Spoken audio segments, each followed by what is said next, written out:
Hello and welcome to That British Homestead. My name's Nick, and today we're going to continue doing the beds down the allotment. Now, because the snow has melted and the spring is in the air, even though it's only late December, I've decided to start doing some more of these beds because the snow is gone. It's not frozen. It was actually really easy and nice to do these beds. You know what? Before the snow came down, I was like, oh my goodness, I really, really, really don't want to do these beds. I'm like over it. I'm like not bothered by it. I hate it. Then the snow came and I was a little bit disappointed that I couldn't finish the bed. And now I really like it, which seems to be the way in gardening for me anyway. It's like you can't wait to do it. And then you're doing it and you're like, oh, I'm doing this and I really don't want to. And then it stops and you're like, oh, I miss that now. Same for harvesting. I kind of get overwhelmed with harvesting in the summer. Because there's so many tomatoes and things like that being produced. And now I kind of miss the harvest.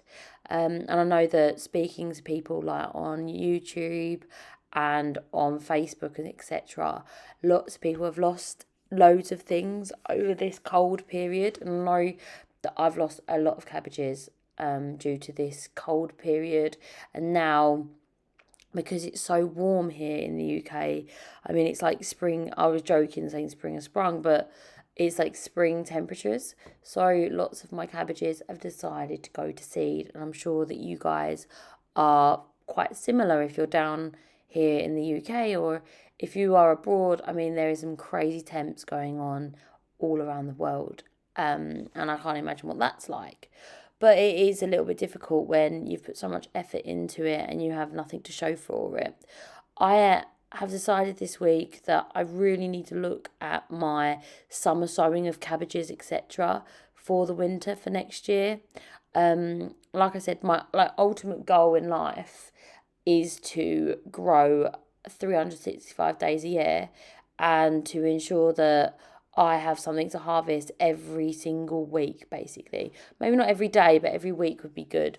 And I think I need to work on that for cabbages for next year and for swede as well. It would be really nice to have that so that I have ones to pull up about now. And they are very slow growing crops, so they are something that I'm going to have to sort of keep in mind in the midst of the craziness of growing a load of different vegetables to harvest in the summer, and that is a lot of work, don't get me wrong.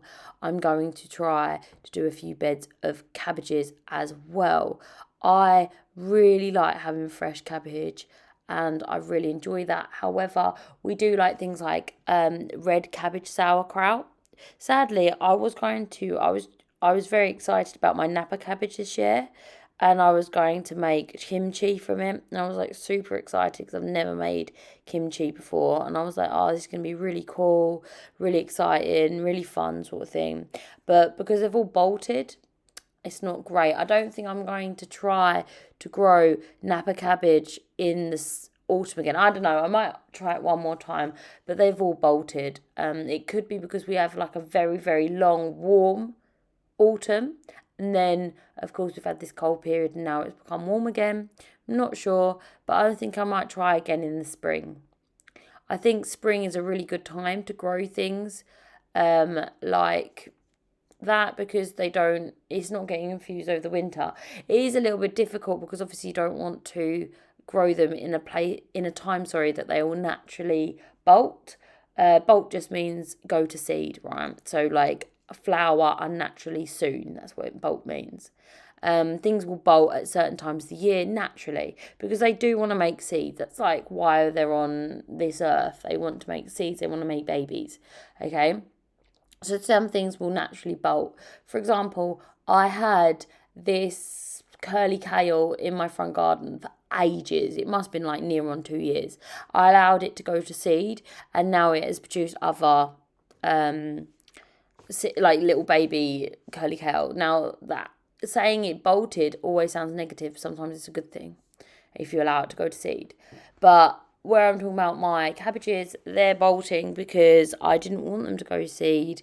They weren't really meant to be going to seed. They were meant to kind of like just overwinter sort of thing, but they just haven't, which is very disappointing. So that's just something that you kind of learn when you are growing your own vegetables. Some things are going to work, some things aren't. My broccoli this year was not very good at all. Who knew? I normally grow really fantastic broccoli, but this year it's just been absolutely awful. I think the biggest piece of broccoli was about the size of my pinky finger, which is not normal for me personally anyway.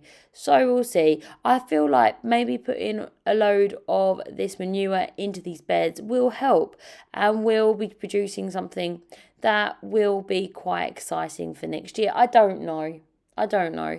I'm pretty sure it will do. I'm not excited for next year still. I feel like even though like I had a few setbacks, don't get me wrong, with the cabbages, etc., and obviously my late frost early in the year, but I have also done really fantastic. My garlic's great. I'm so thankful for that.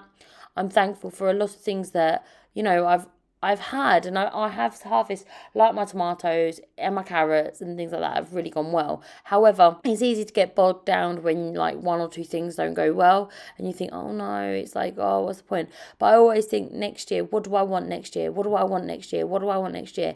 And the focus has to be on what I'm going to be eating. That is the focus. And I really would like to get to the point where I'm 100% sufficient in fruit and vegetables. That would be like the ultimate goal here. But at the moment, I mean, I'm still very early on with this much land. And it is difficult because obviously I've come from a garden setting into an allotment setting, and it is a lot of space, guys. Like, I can't explain it any other than that. It's just a lot of room. But when you're actually growing, the room that you have, I mean, I filled this entire allotment up this summer. It was full. And I would like to also have some room to have some cabbages. So you see what I mean? Like, it is sacrificing some of the things. And I think I could have been a little bit better with some of the space and got everything sort of sorted. This allotment probably wasn't used to the best of its ability. So I think I'm going to focus on that next year. I might grow a lot more cabbages down this side of the allotment, where it's a little bit, I find it a little bit harder to get to. I also need to run some water pipes to this side of the allotment so that they are available for when I need them in the summer, if the water is basically, if we go into another drought, which hopefully we won't. But you never know. The weather seems to be very up and down at the moment. What's going to happen to the weather next year? I don't know. Here we've got this sort of downed netting. So basically, I grew dried beans under this netting, which is not very what's the word? It's not very efficient for growing sort of any vegetables. If you're going to grow dried beans, you're not going to get very many. However, I didn't have enough bean seeds to sort of grow very many, so I've basically planted them for seed. That's what I've done here. The only reason they're netted is because of the rabbits. I had a big problem with rabbits. You did see me do a couple of harvests where we ate some of the beans and then we left it to sort of go to seed. One thing's led to another, and basically I haven't had time to come down and get most of them. Some of them I have, some of them I have not. So I'm just going to go ahead and go through here and pick out whatever's left behind. I don't assume that these are going to be particularly viable on the basis that they have had a heavy snow on them, which is never a good sign. So we'll see. What I'll do is I'll put them into some pots nice and early. If they grow, they grow. If not, they don't. I already have seeds from this year anyway, which I'm very grateful that I do have. But we'll see. I think I only got like half a dozen beans in this particular patch left, sort of thing. I know that we've already harvested them once. So it's just one of them things. Unless you go through and completely clear the patch, you do end up leaving things behind. Also, you can see that I get lots of messages saying that the black plastic does reduce weeds, and it does, as you can see. However, the weeds will grow on the black plastic because over time the wind sort of blows and soil kind of gets lodged onto the black plastic. But I have to say that it is quite easy to weed through the black plastic, and that's where you can see that I'm kind of using my boot to hold down the black plastic to pull the weeds off of the plastic. Now, this is like something that I didn't know that would happen, but it does. So all I'm going to be doing is removing them, and I will take the weed membrane completely off, and I will sort of refresh the plastic. Now, I was thinking about this bed. This bed is a little bit further away from the door of the allotment, and it's difficult to get a wheelbarrow all the way over here when it's full. And I was thinking to myself, now I think that this manure is good stuff, right? I do also think that it's going to make a great impact for the allotment in terms of nutrition, etc. However, I did think, how will I know if I use the same manure on the whole allotment and I do this same thing across the allotment?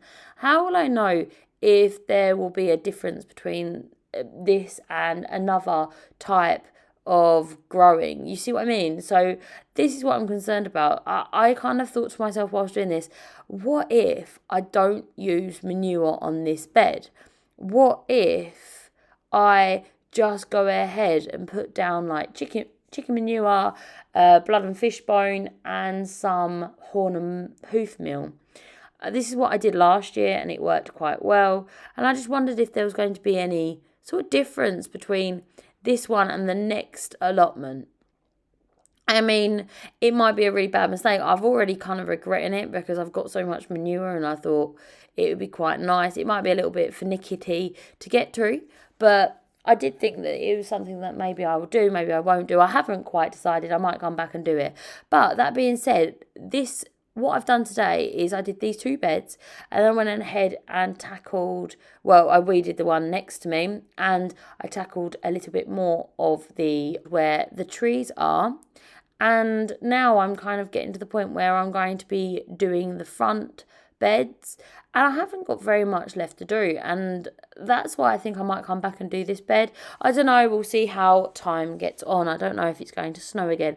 There was talk about snow in a couple of weeks, so I don't know how true that is or what's happening with it. In the meantime, I feel like I'm achieving quite a lot getting through these beds.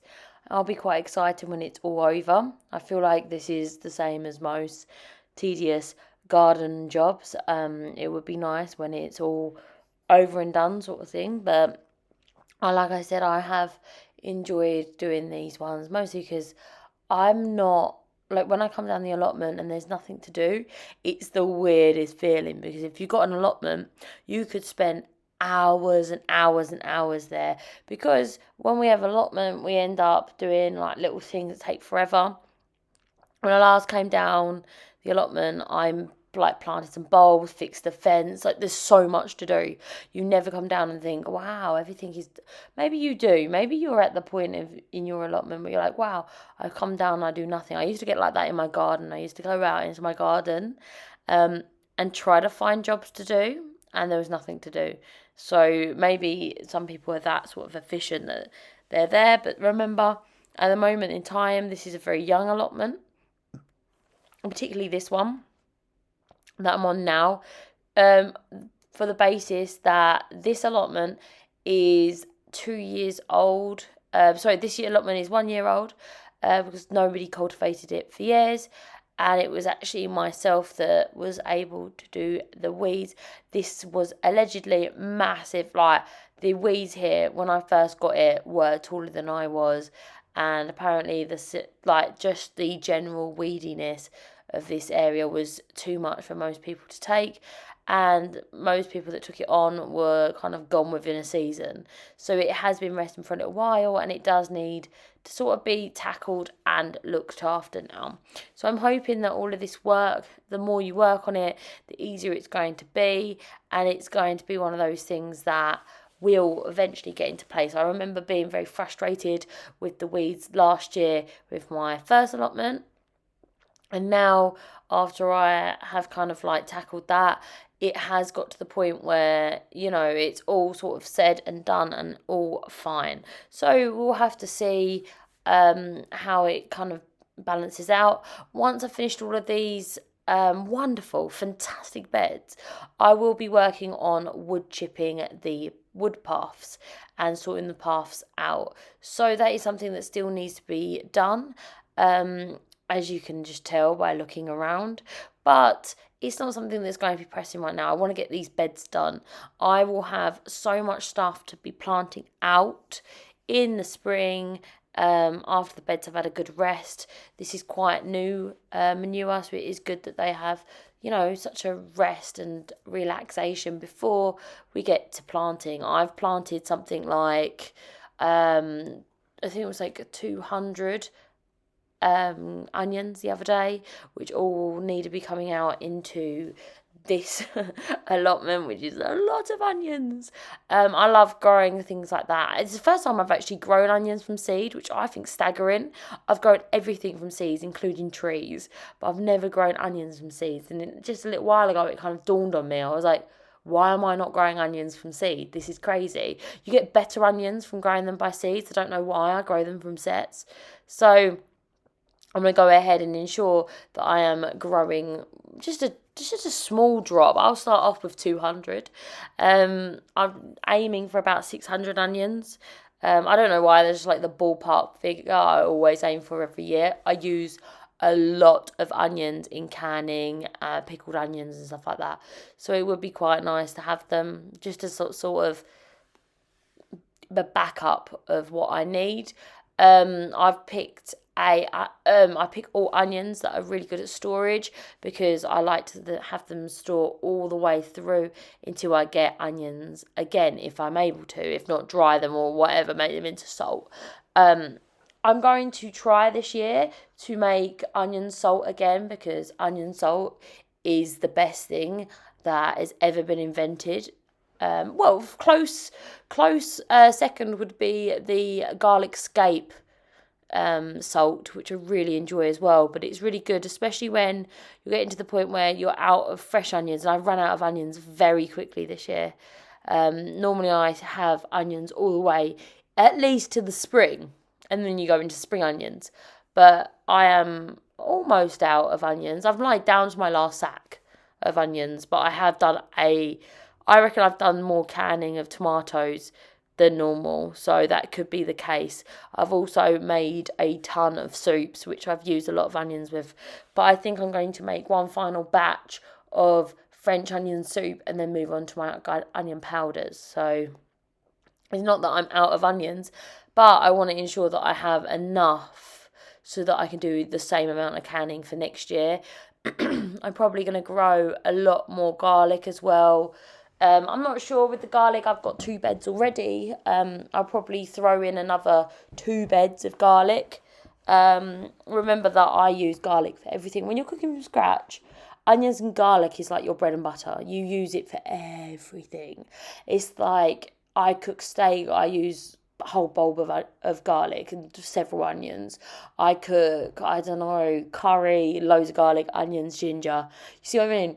Most of my cooking has that as a basis. So therefore, you have to sort of make sure that you have enough in.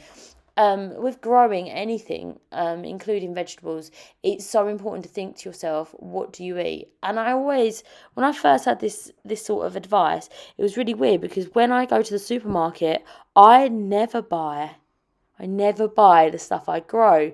As in, I wouldn't go to the supermarket and buy eggplant, ever. Never. Not that I don't like it, it wouldn't enter my head to buy it. But since I've been growing and I'm quite good at growing it, I know that I like to have several plants of it. I think I only had 2 I had 2 plants this year, but I had 2 plants were like quite large, and I did find that that's just not enough for me. I like to have way more. I like to have like aubergine puree in the freezer to add to dishes. I really enjoy that. I like that. I've gone through an entire massive bag of eggplant or aubergine puree. I add it into like everything from soups to curries. Now, I would have never known that until I sort of started growing aubergine. I wouldn't grow aubergine because I wouldn't buy aubergine, because I'd have to buy loads of it, and then I'd have to roast it, cook it, and puree it, and put it in the freezer, and I just wouldn't do that unless I was growing it, you see what I mean? So this is the thing, do grow what you will eat, but don't try new things, is my point, because, well, like I said, I wouldn't have tried any of these things, but without them, my food wouldn't be the same as it is now. I probably wouldn't buy things like courgette. I just wasn't a very courgette-y person. I find courgettes here unnecessarily expensive as well. When you start growing things like courgette, you're like, why are they so expensive in the shops? Like, you are literally paying people to take them away when you have courgettes in full blossom, but in the shop they're unnecessarily expensive. So I wasn't the sort of person who'd buy courgettes, but like, again, I really enjoy them in the summer. I do can a lot of courgettes, as in sauces, etc. And I do like courgette blended, pureed and frozen, so that I have that for stocks and stews. It kind of goes really liquidy, but if you're going to put it in a blended soup or curry or something like that, I find that it thickens it. I also really enjoy it as a powder, as a flour even. And these are the sort of things that it would never enter my mind to buy. Several things like that, but it wouldn't enter my head to buy that. But it's a very, very big fundamental part of my diet. Thank you so much for watching. It really means a lot to us. If you like these videos and you want videos like this, please go ahead and subscribe, and then you can follow along with us. As you know, spring is coming. Spring will spring in a very, very short time. And we've got loads of stuff growing. We've already got our spring crops in. It's going to be great. If you want to follow along, make sure that you're subscribing, and I'll see you next time. Bye bye.